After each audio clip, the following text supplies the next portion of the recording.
Poke and Prod get in and out of these types of fights because once Julian is in, he is way too deep, and the same can be said about Arlet. Yeah, so Falcons Apbren, they need a hero that is technically more mobile.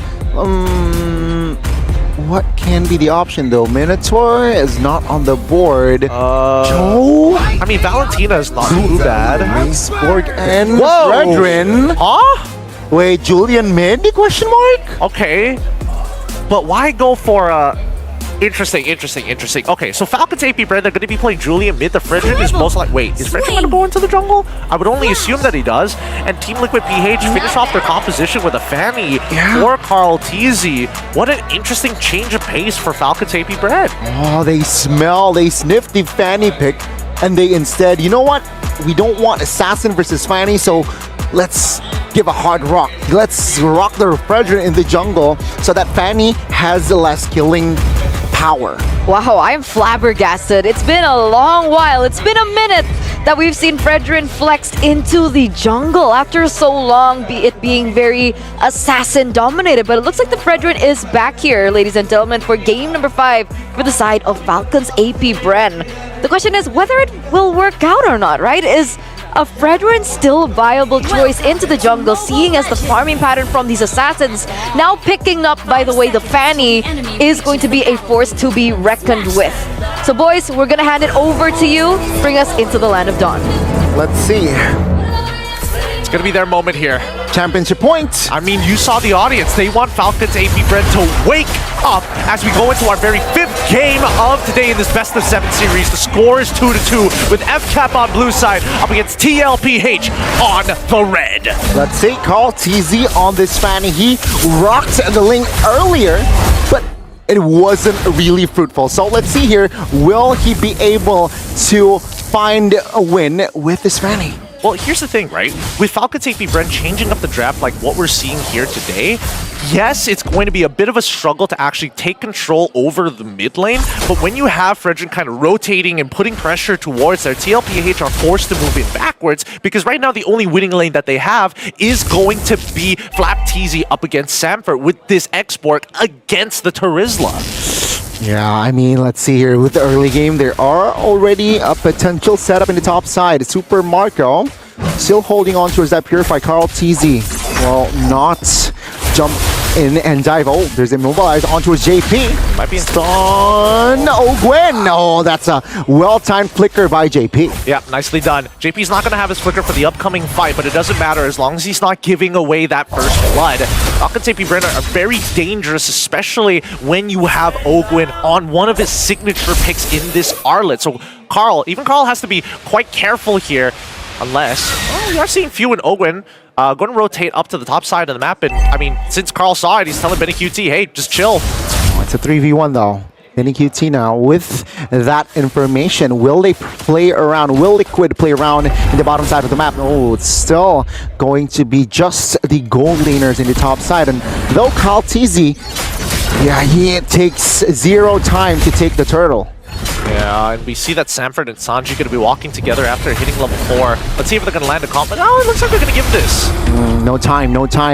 There was no time for the side of Carl TZ. He opted to go and secure the jungle. So still here, no kills for the first 2 minutes. Yep, and look at Falcons Apbren. Because Carl TZ didn't show himself on the map, you see that Ogwin is covering that purple buff just in case if Team Liquid decides to go for an invade. It's past the 2 minutes and the debuff is gone, but really we're not seeing much difference here between either gold laners, and even for the mid lane, it's just been a sandbag fight. Just clear the waves and then rotate towards the opposite side of the map. And with that, both teams, they are aware, oh, this might be a setup here. JP and Sanji in the mid, Flap TZ, Ogwen, Kyle, and Fuel. They smell blood, but TLPH, they smell, they sniff, they are aware, they back off. And now the mid trio, it's really important. Whoever JP finds with the Divine Judgment needs to die. Yeah, that value, right? That value needs to be extracted by the side of TLPH. Well, space, a lot of space for the Gold Laners here. They're just chilling, they're just farming the minions, and Carl and as well as Kyle though. Of course, Carl has that slight edge supposedly with the faster rotations, faster mobility as well. And a lot of resources dedicated towards the top side of the map, right? Wait, oh, that's a miss from JP. Flicker again wasted. That's another info for the side of Falcons Apbren. Yeah, I mean, TLPH hasn't been able to get any momentum in this game thus far, and I mean, I can understand it. I mean, it's an assassin versus utility jungler difference. Utility junglers, when they are ahead, they just choke out these assassins by stealing all their farm and being too bulky for the assassins to deal with, while if the assassins get ahead, they basically have too much damage and can basically bypass the front line in the first place. And we can hear perhaps a few versus Carl in the bot side, but Carl TZ, even though he has secured a Heptases, he does not want to fight considering that Turtle is in the top side of the map. Good delay. And Falcons Apbren Team Liquid, once again, they're taking this Turtle rather slow. Yeah, I mean, Julian cannot rotate fast enough to be a part of that fight. And TLPH, they're looking for some valuable targets. Flap TZ, low in the priority. With that Faraga armor, he gets free iframes to get out of the fight. But maybe with Kyle, this could be the moment that they've been waiting for. And Carl is bot side. Fabcap, they have information that they will commit on towards this Turtle without any contest. So that's the second neutral objective here, taken by FCAP. Okay, don't want to pull the trigger just yet. Maybe they're scared they don't have enough damage. I mean, they don't mind scaling as well, because Benny QT, as long as he has a steady flow of income, it's not that big of a deal. But these camps on the outer side... Wait, hold on. Final flash on towards JP.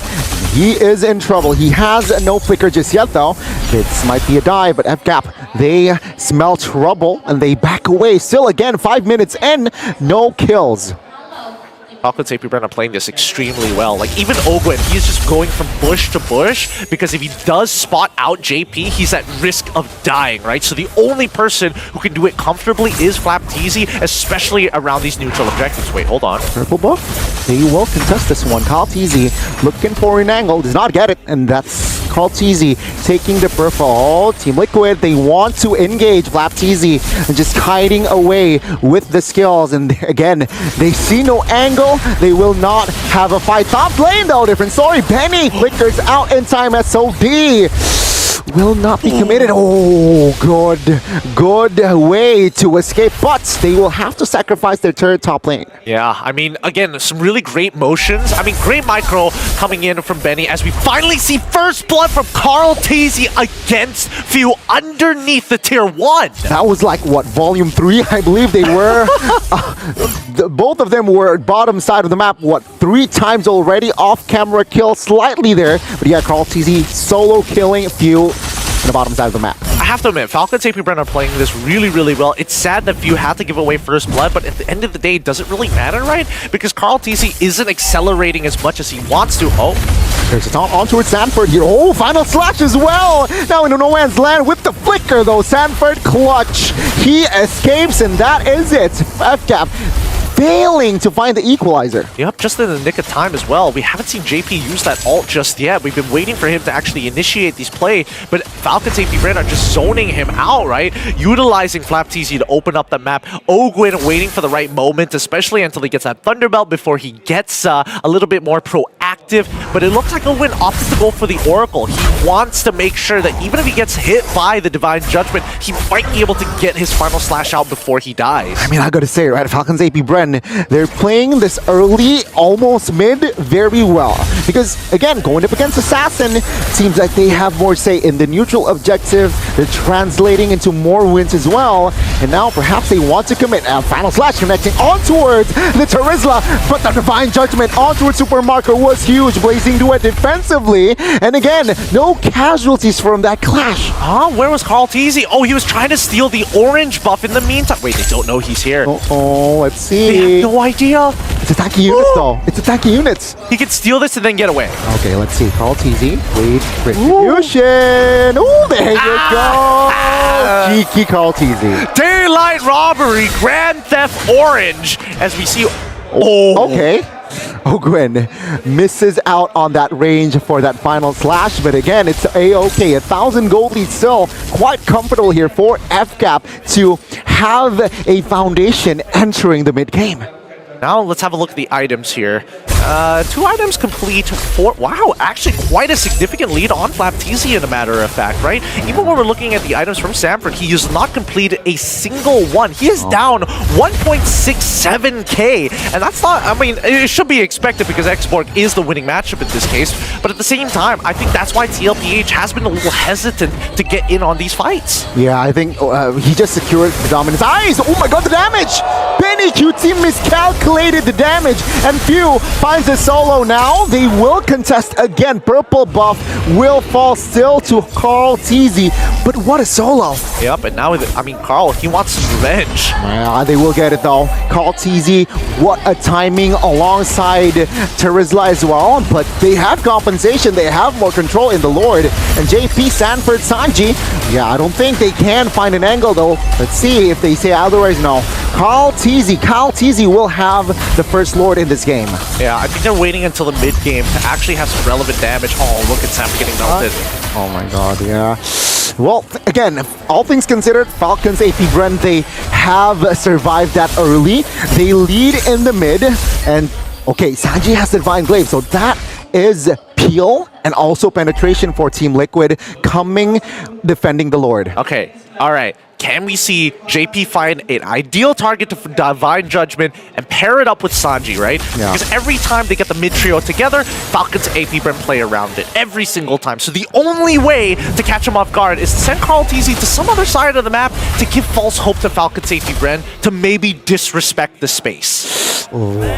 Let's see though, right? I mean, they are taking more space, of course, with this first Lord. A tier 2 top lane will not be defended, as even the jungles, man, the resources from side of Team Liquid will be taken out by FCAP, and Team Liquid no play yet.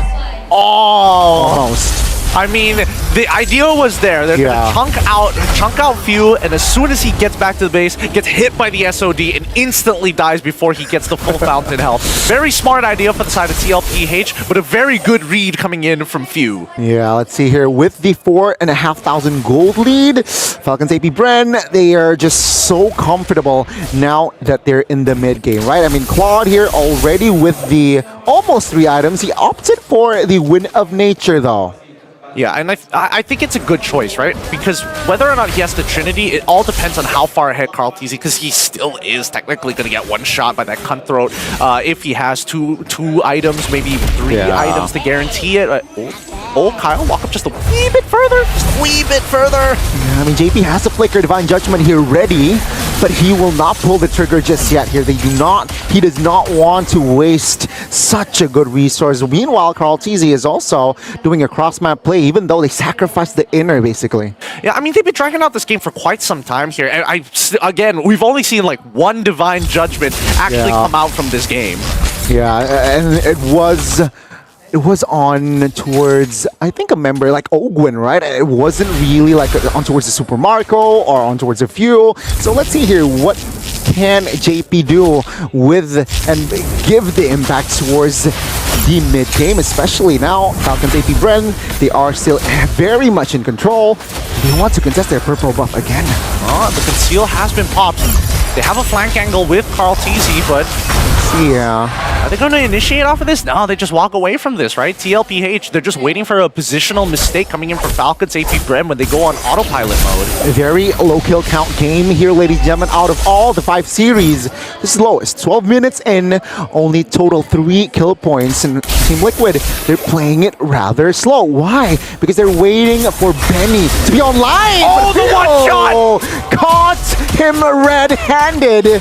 And yeah, Carl Teasy will be taken out. Unfortunate. The chains, not even enhanced chains. Oh. It was just the regular chains. And I mean, now that the changes onto Fan, if you get CC'd, that steel cable is not going to pull you through no longer. Yeah, that's a costly kill for the side of Team Liquid. Falcons Apbren, they will snowball from this with the Lord, enhanced one as well. So expect more structures here to fall.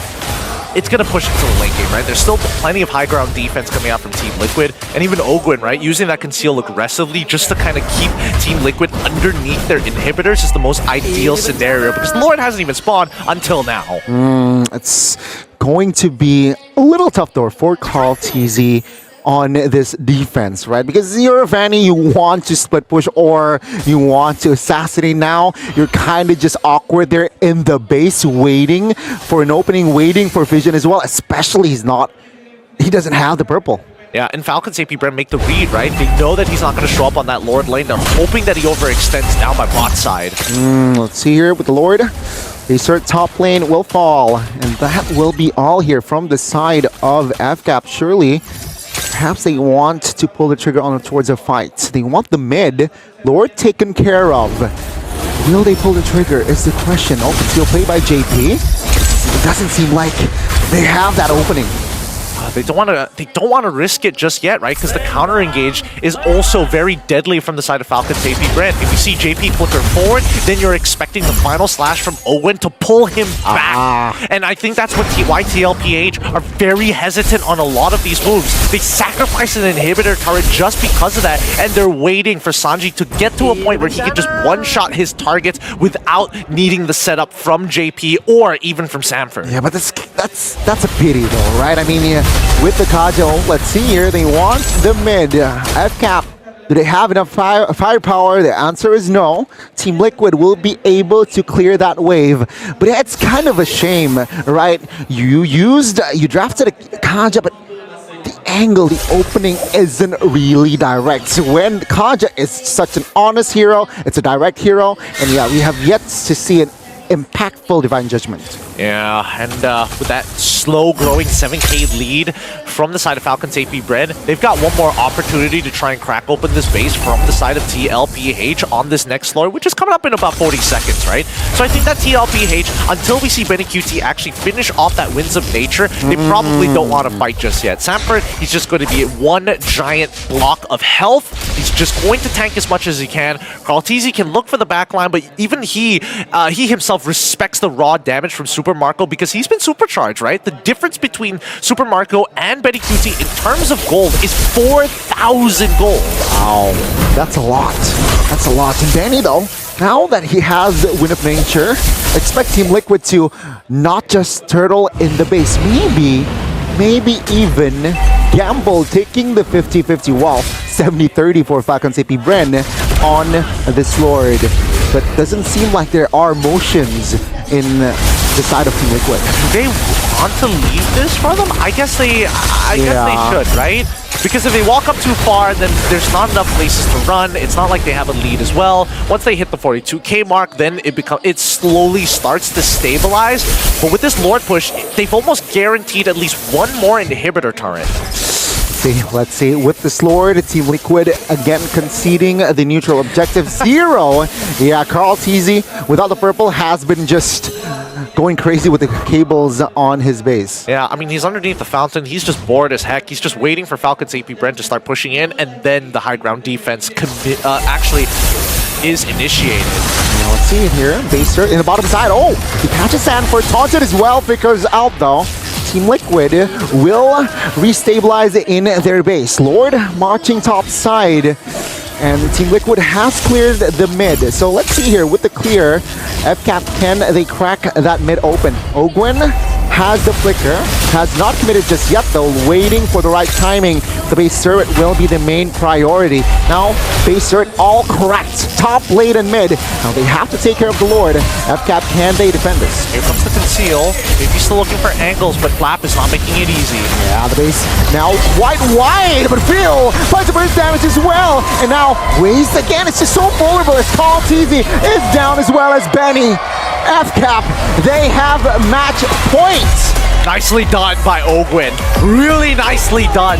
Sees the win condition, knows that Sanji is supposed to be the main damage combo component for TLPH, flickers in final slashes, and a clean execute for the side of Falcons Apbren. They're gonna walk by, look at that trophy, and be like, one step away. one more game.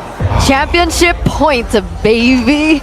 Man, I mean, after all that, Falcons Apbren still are going to be able to claw their way in game number 5 to hopefully take this out. Right? 5, right? Mm-hmm. Okay, because you were looking at me and I was like, I'm doubting myself now.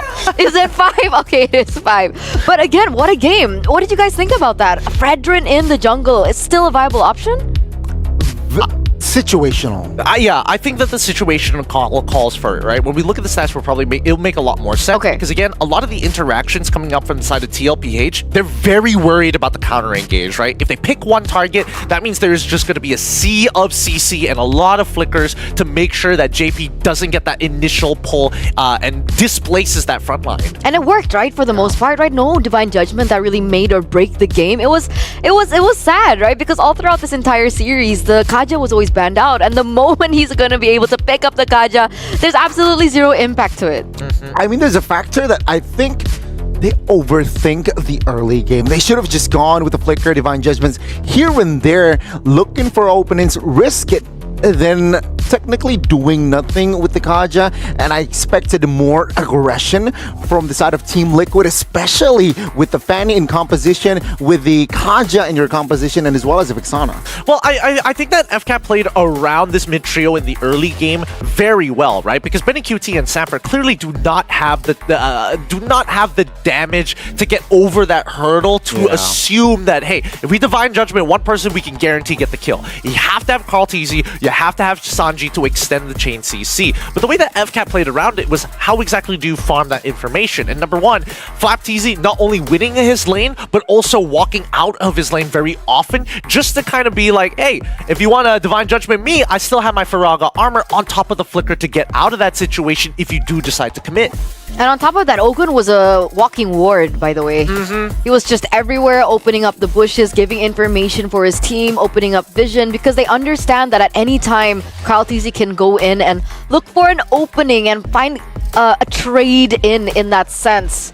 I'm not gonna lie, I feel like Ogun had the Ogun in this particular game, if you had to decide which was the most boring game for him, this would probably be the one. Because early game as an Arlet, you want to trade actively get people. He didn't do none of that, right? He gave barely any information over to TLPH. He's making sure that he's covering specifically Super Marco so that TLPH don't extend the lead off of Benny QT because they know that Sanford's in a losing lane. So all you gotta do is make sure, hey, I see Sanji walking over. Let's back up. Let Super Marco calm down, back up. Yep, thank you very much. All right, let's do it all over again. That was practically his job description in that game. Very true. And also what's interesting is Few actually giving the far lane job, right? He knows that Carl Teasy, the assassin, will like to do split push, and Few, the one hero that can burst that Fanny down, was Few. And that's why Few is going to be the idol of the kids, right? And one of the more unique things that we saw from him very early on, running down to the bottom side of the lane, knowing that Carl Teasy is going to try and go for a split push using those iframes, and considering how many times he's interacted with Carl Teasy at like 2 to 3 levels down, he survived a majority of them only dying once. Yeah, and also he got that crucial kill on towards Carl Teasy, right? That surprise kill that really started the snowball for the side of Falcons Apbren. And Team Liquid, take a look at the graph. It's very, very direct. And Super Marco, 0 kills, 0 deaths, but 6 assists. Almost a James Bond moment there. A big James Bond moment. Almost. Double MVP for Super Marco.